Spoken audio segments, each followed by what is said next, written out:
জানেন কি পুরীর জগন্নাথ মন্দিরের সামনে হনুমানজিকে শিকল দিয়ে বেঁধে রাখা হয়েছে কেন? জগন্নাথ মন্দির অসংখ্য অলৌকিক ঘটনার কেন্দ্রস্থল, কিন্তু এই মন্দিরে এমন একটি দৃশ্য আছে যা যে কোনো ভক্তকে বিস্মিত করে। হনুমানজিকে আজও পায়ে লোহার শিকলে বাঁধা অবস্থায় রাখা হয়েছে কেন? কথিত আছে, একসময় স্নানযাত্রার রাতে জগন্নাথ, বলরাম ও সুভদ্রা দেবী সমুদ্র স্নানের জন্য সমুদ্রতীরে যেতেন।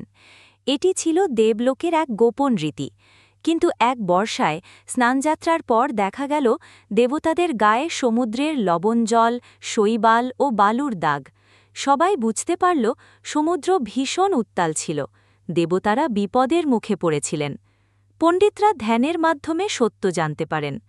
রক্ষাকর্তা হনুমানজি সেই রাতে ছিলেন না, তিনি সীতামায়ের সন্ধানে সমুদ্রতীর পেরিয়ে দূরে চলে গিয়েছিলেন। তাই দেবতাদের রক্ষাহীন পেয়ে সমুদ্র উত্তাল হয়ে ওঠে। তখন মন্দিরের আচার্যরা সিদ্ধান্ত নিলেন, হনুমানজিকে স্নানযাত্রার রাতে মন্দির ছেড়ে কোথাও যাবে না।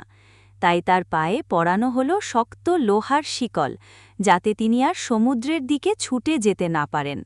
এভাবেই দেবতারা আবার নিরাপদ থাকলেন। আর সেই দিন থেকে আজ পর্যন্ত হনুমানজি শিকলেই বাঁধা।